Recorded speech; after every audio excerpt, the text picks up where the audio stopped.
నమస్కారం city news కి స్వాగతం. ముందుగా ముఖ్యాంశాలు.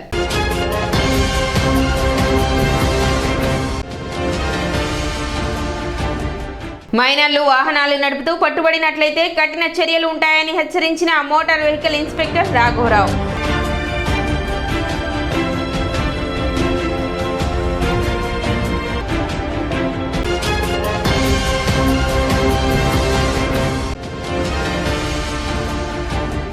జొన్న మొక్కజొన్న వ్యర్థాలను భూమిలో కలియదున్నుకోవాలని రైతులకు సూచించిన మండల వ్యవసాయ అధికారి ప్రేమ్ సాగర్.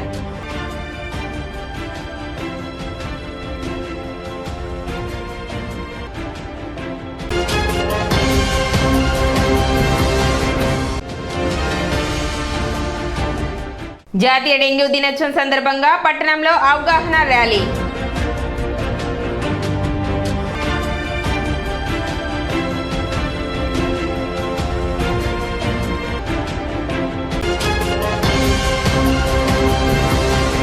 గత 3 రోజులుగా కురుస్తున్న వర్షాలకు కొంతమేర విద్యుత్ డిమాండ్ తగ్గిందని, దీని ద్వారా విద్యుత్ సమస్యలు కూడా తగ్గాయని విద్యుత్ చిరంజీవి తెలిపారు. ఇంకా వేసవి కాలం పూర్తి కానందున భవిష్యత్తులో వచ్చే విద్యుత్ సమస్యలను అధిగమించేందుకు అన్ని చర్యలు తీసుకుంటున్నట్లు ఆయన తెలిపారు.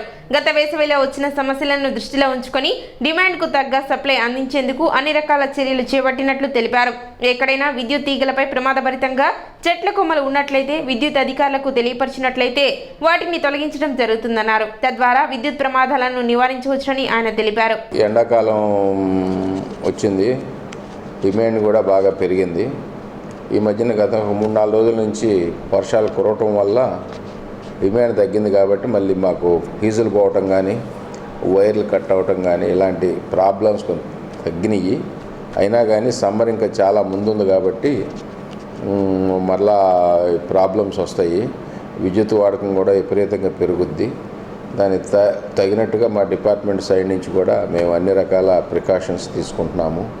ఈ ట్రాన్స్ఫారాల దగ్గర ఫీజులు మార్చడం దగ్గర నుంచి, బాక్సులు మార్చడం దగ్గర నుంచి అవసరమైన చోట్ల ట్రాన్స్ఫారాలు కూడా పెట్టాము. క్రితం సంవత్సరం వచ్చినటువంటి ఇబ్బందుల్ని దృష్టిలో పెట్టుకుని, అంటే ముందు లాస్ట్ సమ్మర్లో మాకు కొన్ని ప్రాబ్లమ్స్ వచ్చినాయి.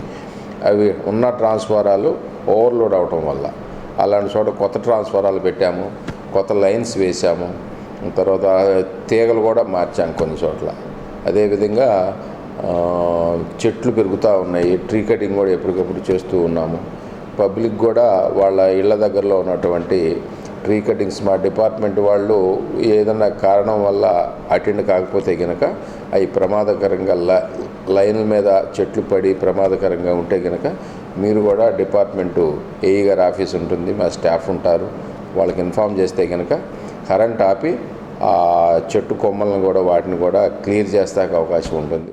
మైనర్లు వాహనాలు నడుపుతూ పట్టుబడినట్లయితే వారిపై చర్యలు తీసుకోవడం జరుగుతుందని మోటార్ వెహికల్ ఇన్స్పెక్టర్ రాఘవరావు తెలిపారు. ముఖ్యంగా 10th ఇంటర్ విద్యార్థులు ర్యాష్ డ్రైవింగ్ చేస్తున్నారని, అటువంటి వారిపై కేసులు విధించడమే కాక కోర్టుకు హాజరుపరచనున్నట్లు తెలిపారు. అదేవిధంగా తెనాలి పట్టణ పరిధిలో పెదరావూరు ప్రధాన రహదారిపై రాత్రి వేళలో బైక్ రేసులు చేస్తున్నట్లు తమకు ఫిర్యాదులు వచ్చాయని, ఈ విషయంలో కఠిన చర్యలు ఉంటాయని హెచ్చరించారు. వారిపై కేసులు విధించడమే కాక వారి తల్లిదండ్రులను కూడా బాధ్యులను చేస్తామని చెప్పారు. మైనర్లకు తల్లిదండ్రులు ద్విచక్ర వాహనాలు ఇవ్వరాదని రాఘవరావు విజ్ఞప్తి చేశారు. రవాణా శాఖ తరఫున ఈ తెనాలి మున్సిపాలిటీ, తెనాలి అర్బన్ మరియు రూరల్, ముఖ్యంగా ఈ తెనాలి ప్రజలకు విజ్ఞప్తి ఏంటంటే, ఈ 10వ తరగతి ఇంటరు ఈ పరీక్షలు అయిపోయినాయి. వాళ్ళకి ఆల్మోస్ట్ 10వ తరగతి అంటే 15 ఏళ్ళు ఉంటుంది ఏజ్. అలాగే ఇంటర్ వాళ్ళకి 17 ఇయర్స్ ఉంటుంది. ఈ 15-17 వాళ్ళు ఎక్కువగా బైకుల మీద ట్రిపుల్ రైడింగు అన్నీ చేస్తున్నారు. వాళ్ళని ఏంటంటే పేరెంట్స్ ముఖ్యంగా గమనిక ఏంటంటే, వాళ్ళకి ఎట్టి పరిస్థితుల్లో వెహికల్స్, వాహనాలు, 2 వీలర్స్ ఇవ్వవద్దు.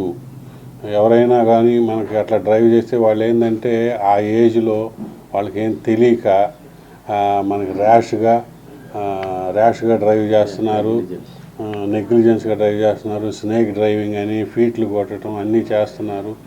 ముఖ్యంగా ఈ పెదరావూరు రోడ్డు, మనకేంటంటే ఈ పెదరావూరు టు నందివెలుగు రోడ్డు ఉంది చూసారా, మెయిన్ ఆ రోడ్లో బాగా ఓవర్ స్పీడ్గా వెళ్తున్నాయి. ఆ కంప్లైంట్స్ కూడా రావడం జరిగింది. కాబట్టి దాని గురించి ముఖ్యంగా మేము చెప్పేది ఏంటంటే, ఎప్పుడైతే చిన్న చిన్న రేసింగ్లు కూడా కండక్ట్ చేసుకుంటానని మా దృష్టికి వచ్చింది.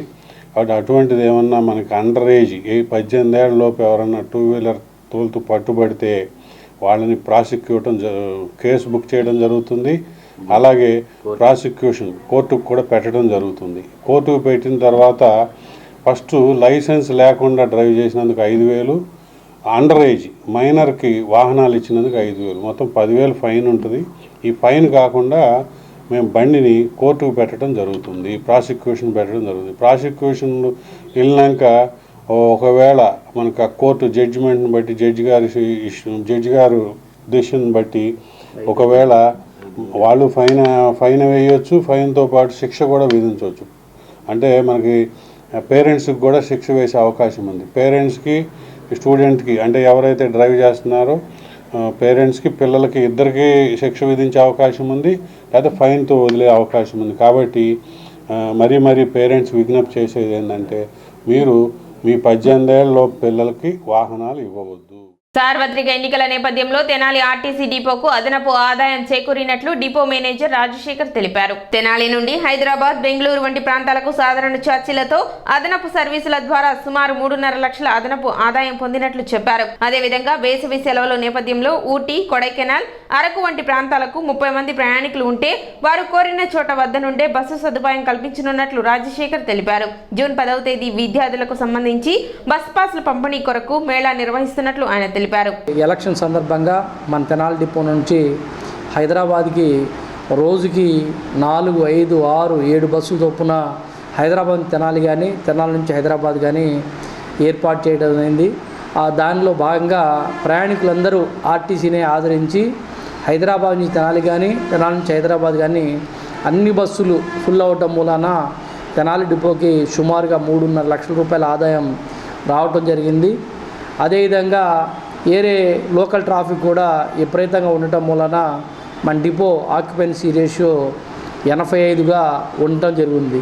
ఇది కేవలం ప్రజల యొక్క ఆదరణ, మీ అందరి యొక్క సపోర్ట్ వల్ల మాత్రమే తెనాలి డిపో ఈ స్థాయిలో ఉంది అని చెప్పడం జరుగుతూ ఉంది. అదేవిధంగా ఈ ఎండాకాలం సీజన్లో పిల్లలకి ఎగ్జామినేషన్స్ అందరికీ అయిపోయినాయి కాబట్టి ఎవరైనా ఊటీ కానీ అదేవిధంగా అరకు కానీ అదేవిధంగా అరుణాచలం కానీ ఇంట్రెస్ట్గా ఉండి ఒక 25-30 మంది వస్తే ప్రత్యేక బస్సులు మీకు సాధారణ ఛార్జీలతో హైదరాబాద్ తెనాలి కానీ తెనాలి నుంచి హైదరాబాదు మనం ఏదైతే సాధారణ ఛార్జీలతో తిప్పడం జరిగిందో అదేవిధంగా ఇప్పుడు కూడా సాధారణ ఛార్జీలతో మీకు కోరిన చోట ఒక 30 మంది ఉంటే వాళ్ళకి ఎక్కడెక్కడ ప్లేసులు కావాలో చూసుకుంటే సాధారణ ఛార్జీలతో ఇవ్వడానికి ఏపీఎస్ఆర్టీసీ తెనాలి డిపో మీ అందరికీ అందుబాటులో ఉంటుందని తెలియజేస్తూ వచ్చే 10వ తారీఖు నుంచి జూన్ నెల 10వ తారీఖు నుంచి పిల్లలకి బస్ పాసులు, ఫ్రీ బస్ పాసులు, పిహెచ్సి పాసులు ఒక మేళా జరిగి మీ అందరికీ ఏ స్కూల్ అయితే ఆ స్కూల్లో రావటం, కాలేజ్ అయితే కాలేజీలో రావటం, మీ దగ్గరికే వచ్చి పాసులు ఇవ్వటం జరుగుతూ ఉంది. ఇప్పుడు ఒక చిన్న విరామం.